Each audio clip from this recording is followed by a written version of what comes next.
staying in a really fancy spot, glamping. I'm excited. I mean, not the best first impression, but I haven't stayed in a geodome. Oh yeah, so we'll see. Cool. It's a cool experience. Welcome to the Wilderness Wavelength Podcast.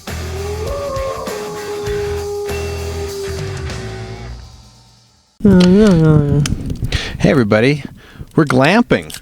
Glamping. It is, welcome to another episode of the Wilderness Wavelength Podcast. Today, broadcasting, you probably listen to this, hear this in the background?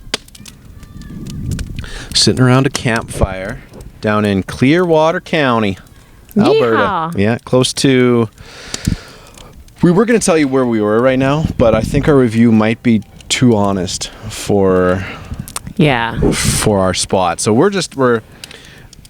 it's our 10th anniversary. Happy anniversary, dear. Happy anniversary. I'm George, and this is that's my wife, Cristina. I'm Bob. No, that's Cristina. We've been married for 10 years, and we are our first time staying in a geodome. Yeah, first time glamping. Huh? First time glamping, even. Yeah, first time glamping. We haven't stayed in one of these like fancy things before. They seem to have really taken off in the last few years. I know up by Hinton there's like some new ones started, and I don't know, they look okay.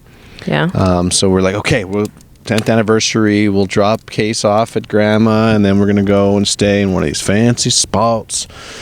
The one we're staying in, it's probably on the lower end of the price range. Actually, it's a couple $100 a night. Tropical themed. It's what they're billing it as. First impression. So we're staying in a geodome. It's a tent frame, big frame, with some plastic tarp over it. This camouflage tarp. Camouflage tarp over the top. Then it has like an insulation pad on quilt the inside. Yeah. On the inside, I assume to keep it warmer when it's cool, hot, or cooler when it's hot. Yeah.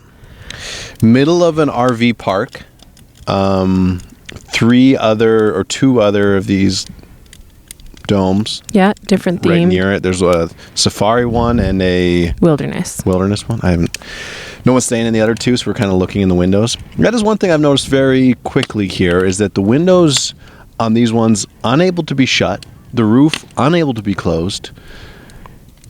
There's a shower curtain inside though that blocks out the window that's lower down. The lower down window. But if you were just walking by and wanted to look at us sleeping in our bed, you could. Very easily to do. And we have, like, the flap on the top, there's no way to get that down for us.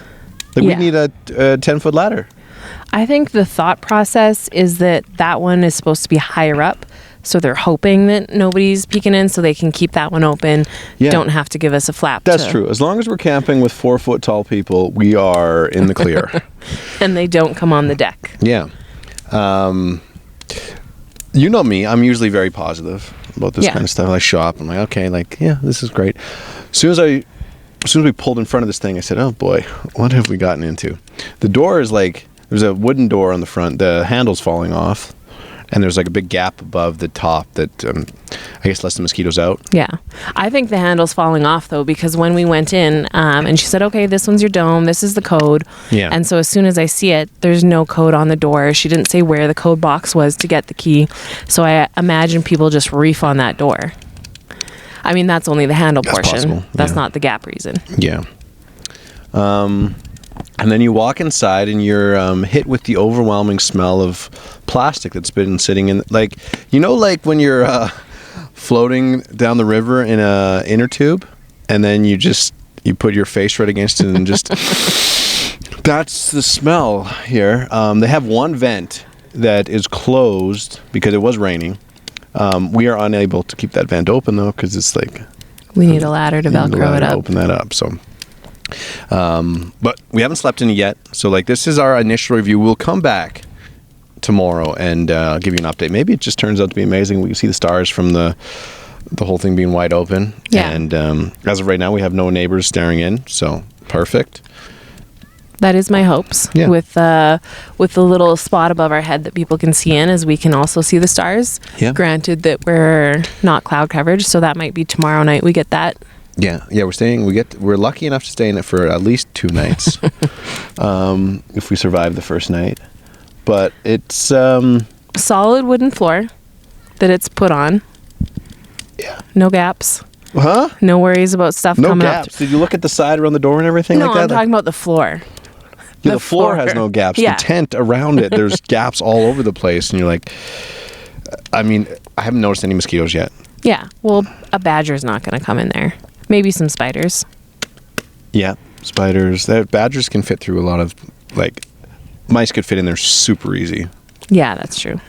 But it does have a bed in it and what is tropical in there? What makes it tropical? There's Seashells. There's seashells. Yeah, there's seashells. There's a holographic image of a fish. And That's they right. did their own watercolor paintings and they put them up in various locations. And they're like watercolors.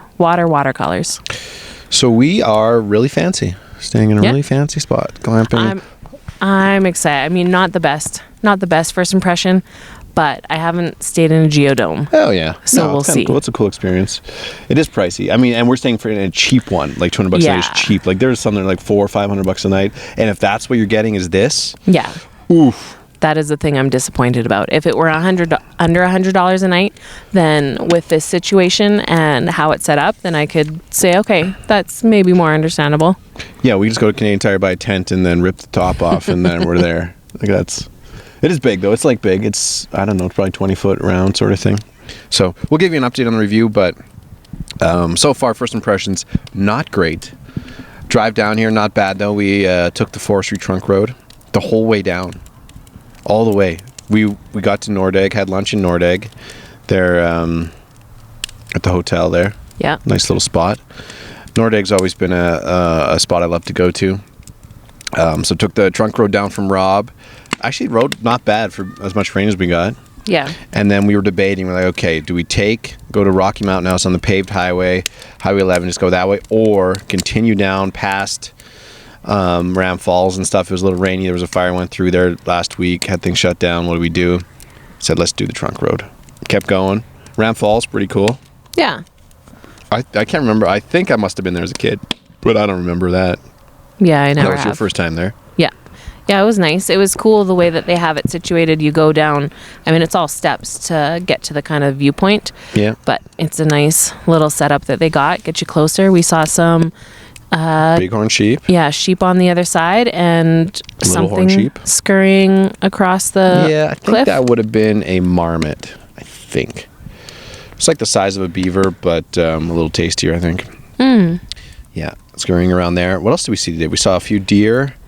Some loose cows, some wild horses. Yeah, some wild cows and wild horses. Yeah, cool little drive. I recommend that trunk road. You know, from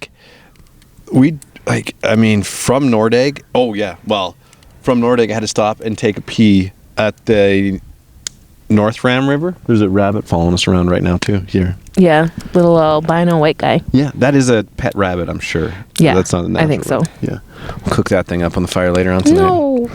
No. But yeah, we stopped at the Ram River. I had to get out and take a pee. Pulled into a little field, went to overlook the river, peed on the river. It's like, oh, this is relaxing. No cell phone service, perfect. Walking back to the truck, I just heard tss. So what is that? Giant spike in the back of my tire of my truck. So that was a process, changing the tire in a wet field. But one thing I recommend, if you're listening to this right now, add this to your arsenal in your truck. Get one of those tire patch kits, and I have a little air compressor that I got at like Winners for $11. Yeah. Plugs into your lighter.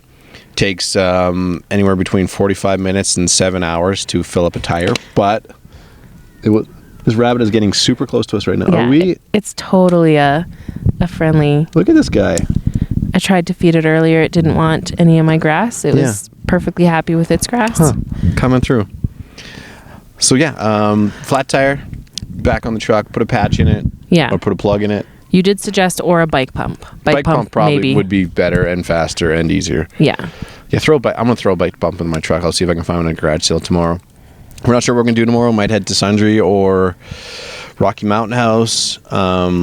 See what's going on there. 10th anniversary. What do you do for your 10th anniversary? We each got each other. It's the tin and aluminum is the, what do they call that? The traditional gifts.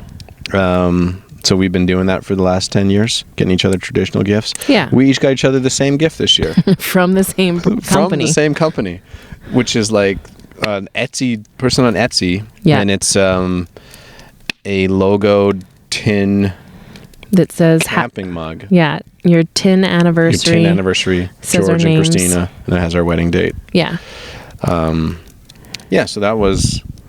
We got each other the same present, which is great. Well, now Casey has one. Yeah, now we got 3 camping mugs. I got 2. Christina only got 1. All right, but bring that up. Well, I thought it was for you. I thought it would be weird if I was like, here, you get one and I get one. Happy anniversary to us. Yeah. But I guess not. Yeah. I'll definitely use it. And then Christina also gives me some beer because it's in aluminum cans. Yep. 10 aluminum. Okay. Yeah. Yeah. Makes sense. Checks out. Then what was it? A multi pen that's also made of aluminum. Oh yeah, I forgot about that multi pen. I didn't bring it with me, but I will dig into that. I think it's got a level, a light, and then on the surface of it has measurements up to, I don't know, it's maybe 5 inches. I'm gonna talk to Scott about that and see, because I don't ever remember him bringing up like survival pen. This is a survival pen? No. I mean, no. There's lots of I know I got some ex-military guys, buddies, that they carry these pens around, and they're a little more for bashing out windows or violence, I think. But it could be a handy tool to have. We should dig into our podcast question of the week. This one was actually it was a pretty big one. Oh, let's see if I can. Oh, I don't have enough service here, I don't think, right now. I'll dig up tomorrow for us, though. But the question of the week was, what's the nicest thing someone has done for you while you're out camping? Can you remember ever someone doing anything nice for us when we've been out camping? The one thing that came to mind was maybe somebody else was leaving and they had a ton of firewood that they didn't burn through, and they gave it all to us. Yeah. Is that nice, or are they just wanting to save on gas on the drive home? I think, they're just saying, hey, you could use it. We don't need it. Yeah. Take it. No, I appreciate that. There was a lot of great comments on there. There was people that were saying, firewood was a big thing. People left firewood. Someone had their fridge break down in their trailer. And so another person was like, hey, you can put your stuff in. Is that rabbit right underneath me right now? Yeah. What are you doing here? Do you think I can Just pet sniffing. it? Come here. No, it keeps moving away every time you put your hand down. It's so close. I think I did see somebody else say that they gave their truck a boost because their truck battery died while they were camping. It's tough because there's a lot of these campgrounds that are especially if you're government run and stuff, there's a lot of liability for boosting someone's truck. So the people running the campgrounds can't boost your truck, so you need someone in the campground to do it for you. So it's nice if someone can help you out with that for sure. But I'll once I get service. I am actually a little disappointed that we have any service out here. I love camping when there's not service, because then I don't have to worry about looking at my phone or anything. I feel like as soon as we were still on the trunk road, but we could tell because all of a sudden you had your music plugged in and then it would pause because you'd be getting notifications. Ding, ding, ding, ding. That is another thing I wanted to just mention quick. That trunk road, man, there's a lot of sweet little campgrounds and Crownland camping. Oh, yeah. I noticed so much. There's quite a few spots between Robb and Highway 11, like Nordegg. But when you head south of Nordegg, down there between here and let's say Ram Falls, or even from Nordegg to Caroline, pretty much, there's so many super cool and well taken care of little Crownland spots. Yeah. Right along the creek, right along the river. Really nice area. I want to pack the trailer up and bring it down. Road's a little beat up, a little rough, but I think for the most part, really, there's not there's some washboarding and stuff, but nothing that's going to destroy our trailer. Yeah. A little bit narrow roads when you're up on the side of the hill. This rabbit is super close to the fire now, too. We're just getting warm. I guess so. Now he's trying to grab my axe? What is he doing? It's got the best clover. I think he's going to eat the cardboard box we used to ignite the fire. He's eating our box right now. Huh. Big little I don't know. nose. Is this feeding wildlife right now, or is this... I bet you we could trick him to come in and sleep in the geodome with us tonight. Oh, great. Then he'll just scratch it up. Yeah. Okay, He's picking up the stick like a little dog. That's my firewood, dude. Oh no, don't eat that. He is Don't eat chewing that. on That's the the eggs. axe. That's the metal part even. We got some cheesies. I wonder if he likes cheesies. Maybe. Who doesn't like cheesies? Under my truck now. Yeah, boy. It's just going to eat the wiring because it's nice and salty. Probably. Yeah, we got super muddy today. That was a wet drive on the trunk road, but fun one. I love driving that thing. It probably added an extra 4 hours to our trip, and then not including the tire. The tire and everything. Definitely extended the trip, but it's just a little more time to explore the back roads. Yeah, see more animals. Yeah, see some more animals. So we'll come back. We'll chat again tomorrow for a little bit and just let you guys know how the first night went in the geodome, and I don't know, maybe other ones are set up differently where you can actually close the windows, and because imagine like right now it's mid-August, so it doesn't get light out till like 6:30 maybe now. Yeah. But you're camping in this thing in June, and the sun's right on your face. It's light at 5, and there's no way to turn the light off, and there's just like, I don't know. It seems weird. I think a lot of them are set up different. Like this spot in general is a little special in their own way. Yeah, this is terrible setup. But yeah, check our Instagram, Wilderness Wave. I'll have a few pictures of it. I'll get some inside and some outside pictures, and love to hear what you guys, maybe you have an experience with the geodome. Yeah, or suggestions. Amazing. Yeah, because right now this is the bar set really low. Or a teepee. I'm interested in those. Yeah, to try out we were just searching for those on Airbnb, and this one popped up, and it was the dates that we had available and cheap and a cool drive down the trunk roads. So we're like, yeah, pick it up. So, we'll be back with that. But yes, if you have any tips or suggestions or experiences, let us know at wildernesswave@outlook.com. Okay, we'll talk to you guys tomorrow. Bye. Wilderness Wavelength. All right, we're back, day 2, sitting around another full day of adventures today. Yep. We went to Pepper's Lake. It's like Pepper's like recreation area, provincial area. Walked around the lake.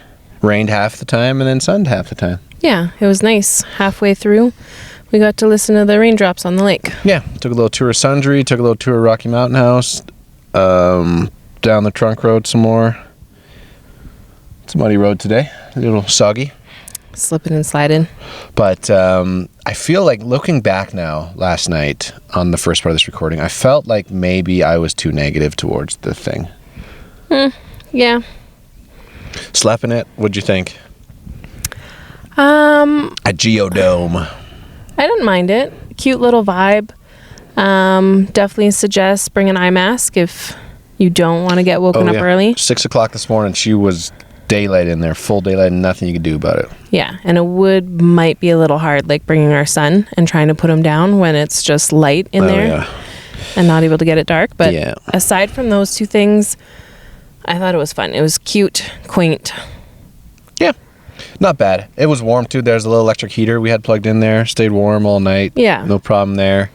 Yeah, and then it rained a bunch of the night too. You could just hear the rain hitting on the tarp thing. So yeah, that was nice. Cool. We might, I don't know. I was going to say we might get a clear sky just because there's one right over the geodome right now, but it looks like there's giant clouds coming our direction. It might be another rainy night here. Yeah, because it would be nice to be able to see the stars because the window's right above our head. That would be cool.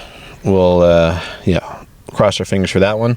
I did get some posts from people that had, what's the nicest thing someone's done for you while out camping?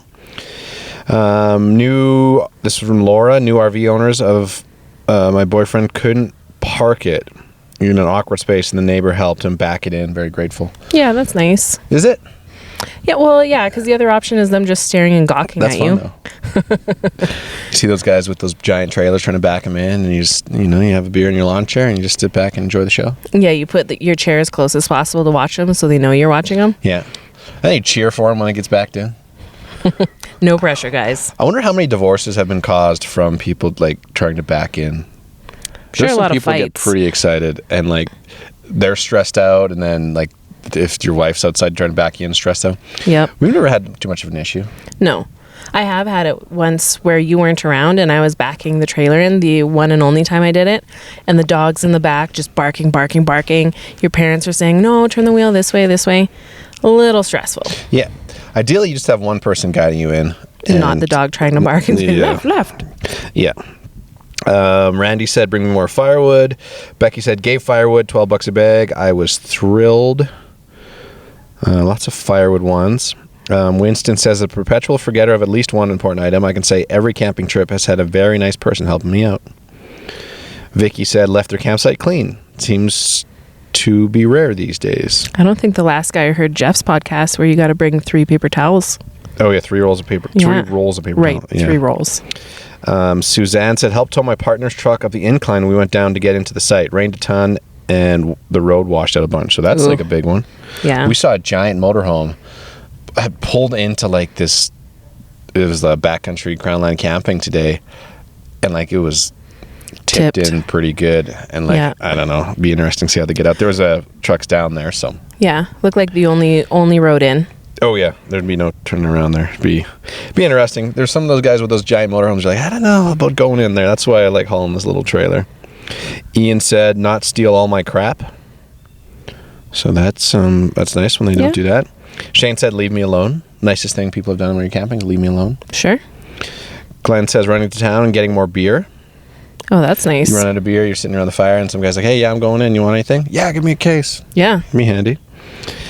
Helped us change our car flat tire. That's a good one. Yeah.